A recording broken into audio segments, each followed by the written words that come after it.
जिंदाबाद जिंदाबाद जिंदाबाद प्रतापगढ़ी जिंदाबाद जिंदाबाद जिंदाबाद प्रतापगढ़ी जिंदाबाद जिंदाबाद जिंदाबाद सानी जिंदाबाद जिंदाबाद जिंदाबाद। सानी आप एक राजनेता हैं, कांग्रेस पार्टी के राज्यसभा सांसद हैं और लोग आपको सुनने के लिए पिछले 48 घंटे से बेताब थे। मेरी आंखों के सामने हजारों की तादाद में मौजूद जाले और कुमरौली के हजार नौजवान साथियों, मैं आपकी मोहब्बत को सलाम करता हूं। चहेते प्रत्याशी भाई ऋषि मिश्रा जी,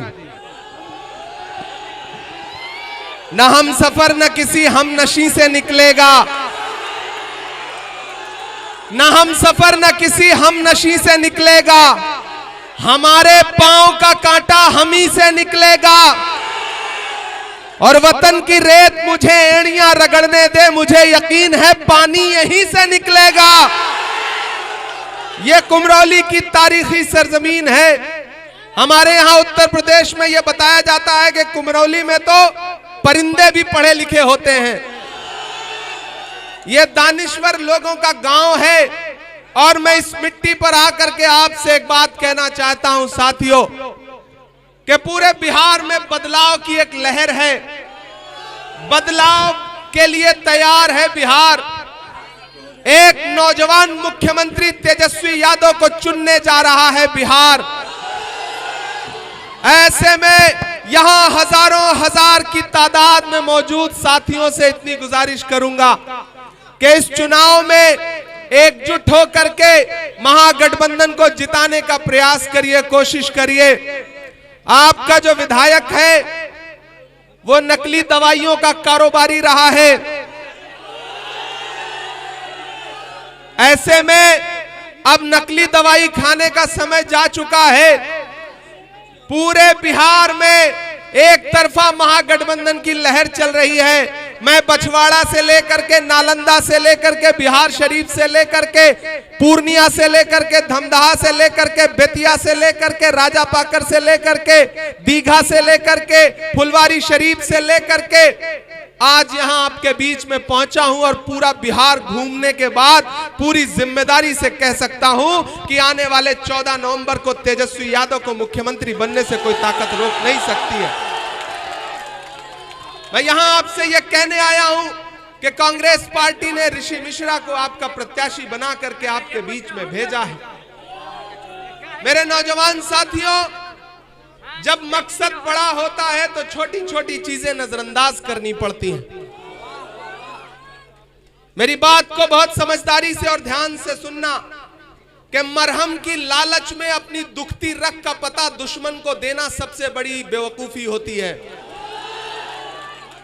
कम बोलूंगा, ज्यादा समझना। यह चुनाव एक्सपेरिमेंट करने का चुनाव नहीं है। मैं उत्तर प्रदेश से आया हूं, मैं देख रहा हूं लोगों के उजड़ते हुए आशियाने, मैं देख रहा हूं असम में लोगों के टूटते हुए घरौंदे, मैं देख रहा हूं मध्य प्रदेश में किस तरह से सांप्रदायिक एजेंडे को लागू करने की कोशिश की जा रही है। ऐसे में यह इलेक्शन एक्सपेरिमेंट करने का इलेक्शन नहीं है। यह इलेक्शन बिहार में सरकार बदलने का इलेक्शन है। नीतीश कुमार जी बीमार हैं। कल मोदी जी पटना में रोड शो कर रहे थे, अपने साथ में नीतीश जी को खड़ा भी नहीं किया उन्होंने। इसका मतलब क्या है? इसका मतलब है कि काम हो चुका है।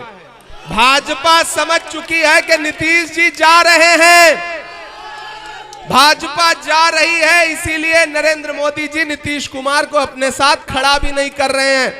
वरना पटना में रोड शो हो और नीतीश जी जो एनडीए गठबंधन का चेहरा हो सकते हैं, उनको नरेंद्र मोदी अपने साथ में खड़ा भी नहीं कर रहे हैं गाड़ी पर।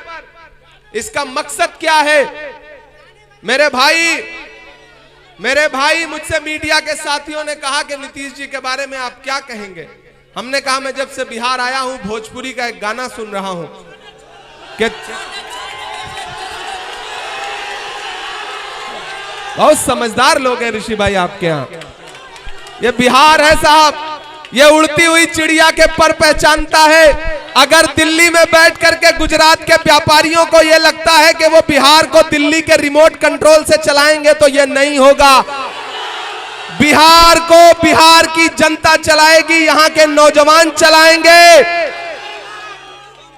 उन्होंने पूछा कि नीतीश जी के बारे में क्या कहेंगे। मैंने कहा भाई, भोजपुरी का गाना है कि छन छन बदले तोहरे मिजाज रजऊ, दगाबाज रजऊ, धोखेबाज रजऊ।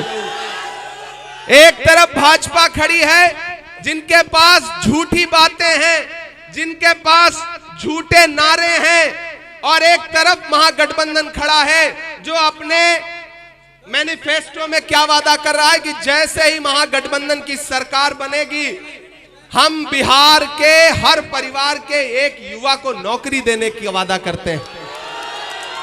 यहां एक नौजवान साथी पोस्टर लेकर के खड़ा है कि स्टेडियम कब बनेगा। ये मेरे नौजवान, ये मैं जज्बे को सलाम करता हूं इस नौजवान के। बहुत अच्छा सवाल है। जीवेश मिश्रा ने स्टेडियम बना के नहीं दिया, उनको हरा करके घर बैठाओ, ऋषि मिश्रा को जिता करके असेंबली पहुंचाओ, यहां स्टेडियम बनेगा। स्टेडियम भी बनेगा, लाइब्रेरी भी बनेगी, स्कूल भी बनेगा। मेरे भाई, मैं दिल्ली में मैंने देखा है कि किस तरह बिहार के लोगों को इलाज के लिए एम्स के बाहर भटकना पड़ता है। कांग्रेस पार्टी और महागठबंधन क्या कह रहा है कि हमारी सरकार बनने दीजिए, हर इंसान को 25 लाख रुपए का इलाज का बीमा देगा महागठबंधन कांग्रेस पार्टी। हम मुद्दों पर चुनाव लड़ रहे हैं, हम नफरत की बातें नहीं कर रहे हैं। मेरे भाई, ऋषि भाई आपके अपने हैं।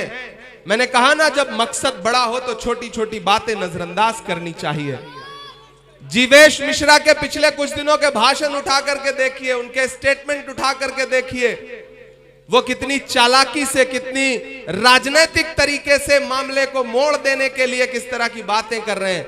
जबकि सच्चाई ये है कि ये जाले की आवाम है, ये सारी चालाकी समझती है और इस बार सारी चालाकी धरी रह जाएगी। इस बार मुझे पता है कि आप ऋषि भाई को जिता करके असेंबली पहुंचाने जा रहे हैं।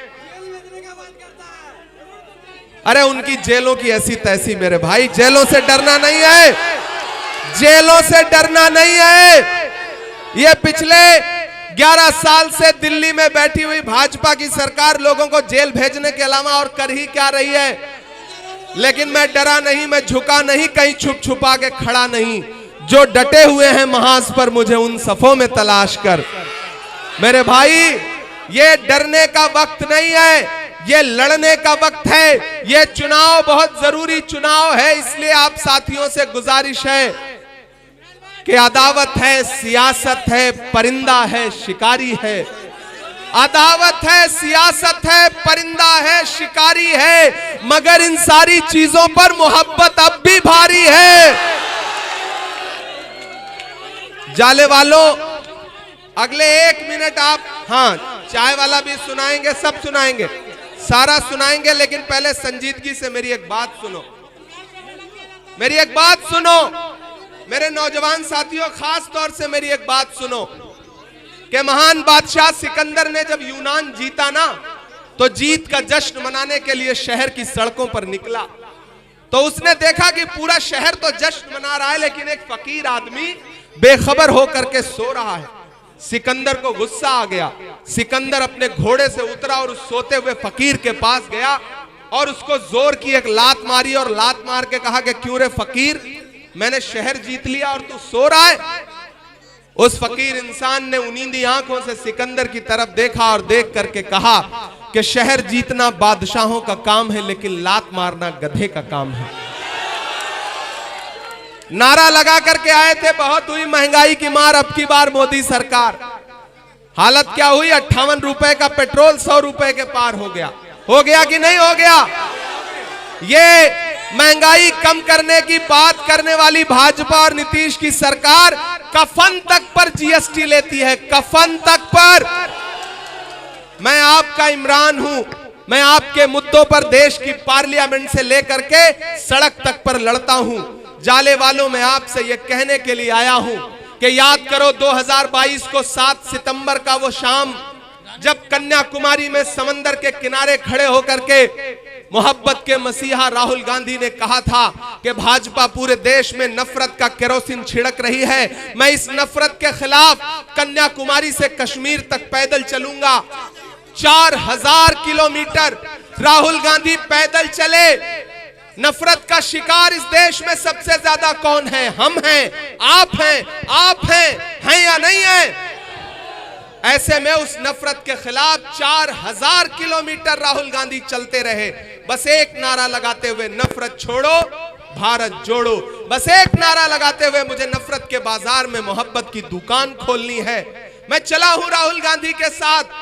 जब मैं उनके साथ कंधे से कंधा मिला के चलता था तो मुझसे मीडिया के साथी कहते थे कि इमरान साहब आप शायर पहले हैं, सांसद बाद में हैं, राहुल गांधी के साथ चल रहे हैं, क्या कहेंगे?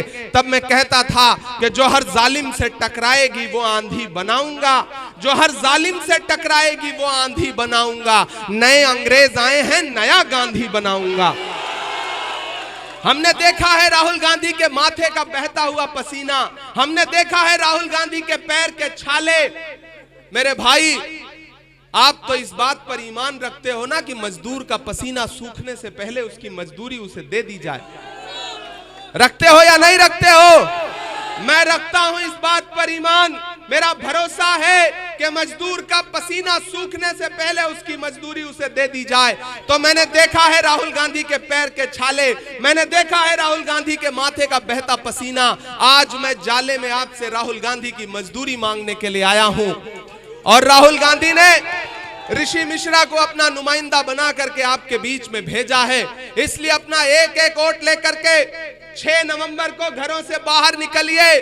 और अगर आपने अपना एक एक वोट दे करके जाले में कांग्रेस का विधायक बना दिया और बिहार ने 14 नवंबर 2025 को तेजस्वी यादव को बिहार का मुख्यमंत्री बना दिया, तो फिर 2029 में राहुल गांधी को इस देश का प्रधानमंत्री बनने से कोई ताकत रोक नहीं सकती है।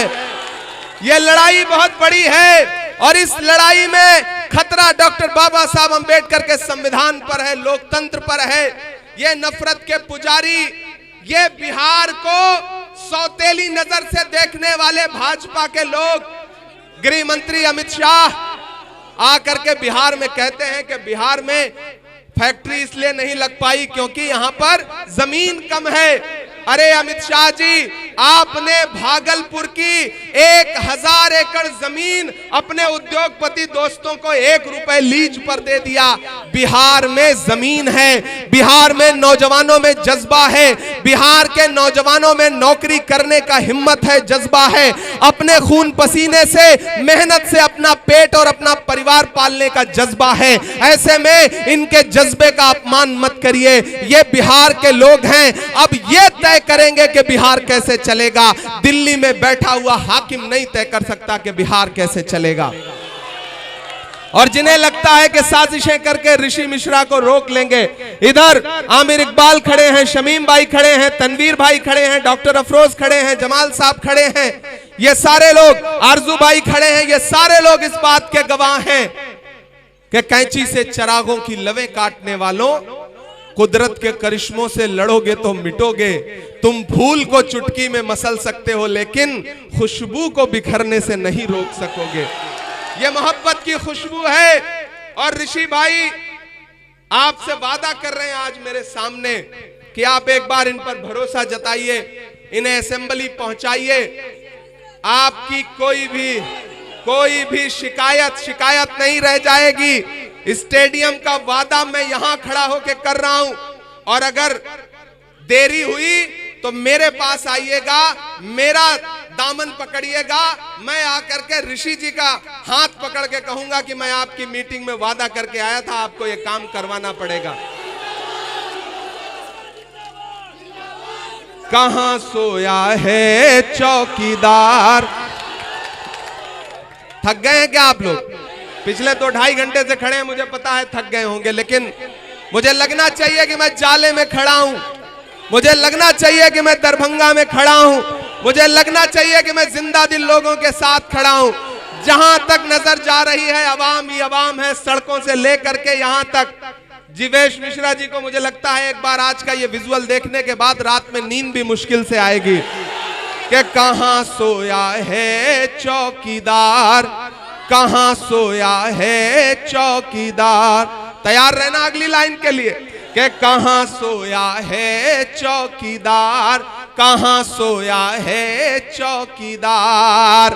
अब बिहार में बन जाएगी तेजस्वी सरकार, कहां सोया है चौकीदार, कहां सोया है चौकीदार। के चाय, बड़े समझदार लोग हैं बिहार के, बस चाय का नाम ले लीजिए इनको स्वाद आ जाता है। कि चाय बेचने वाला पूरा भारत बेच रहा है। बेच रहा है कि नहीं बेच रहा है? बेच रहा है कि नहीं बेच रहा है? कि चाय बेचने वाला पूरा भारत बेच रहा है। इसी काम में हासिल उसे महारत बेच रहा है। कि रेल बिक गई, तेल बिक गया, बिका हवाई अड्डा। अगली लाइन पे तैयार रहना जाले वालों, कुमरौली वालों। कि रेल बिक गई, तेल बिक गया, बिका हवाई अड्डा। सब कुछ बिकता देख के खुश हैं अपने जेपी नड्डा। कि जनता महंगाई की मारी करती हाहाकार, कहां सोया है चौकीदार, कहां सोया है चौकीदार। उठाइए अपना एक एक हाथ पीछे तक, उठाइए अपना एक एक हाथ और मुझे भरोसा दिलाओ जाले वालों, सड़क पर जो लोग खड़े हैं उनका भी हाथ उठा हुआ है।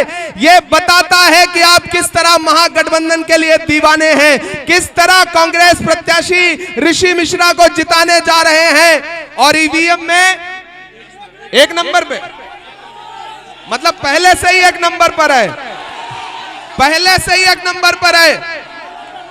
तो क्या ये जीत की माला अभी से पहना दी जाए? मेरे भाई, एक चीज बहुत संजीदगी से आखिर में सुनना, सियासत जज्बात का नाम नहीं है, सियासत अक्लमंदी और होशमंदी का नाम है। सियासत सारे समाजों को साथ लेकर के चलने वाले शख्स का नाम है। और जब सब साथ चलते हैं तो जीत होती है। हर वफा जिंदे जावेद नहीं होती है। दिल का हर जख्म कहीं दिल का कंवल बनता है। जब शहंशाह भी हो, इश्क भी हो, दौलत भी, तब कहीं जाके कोई ताजमहल बनता है। इस बार ताजमहल बनाना है मोहब्बतों का, इस बार सरकार बनानी है बिहार में और नफरत वाली ताकतों को बेसिर पैर वापस लौटाना है। इसलिए भाई ऋषि मिश्रा को जिताइए, असेंबली पहुंचाइए। मैं आपको भरोसा दिलाता हूं कि आपके मुद्दों पर ऋषि मिश्रा उसी तरह खड़े नजर आएंगे जैसे एक बेटे को एक भाई को खड़ा नजर आना चाहिए। बहुत शुक्रिया, बहुत मोहब्बत, बहुत बहुत शुक्रिया।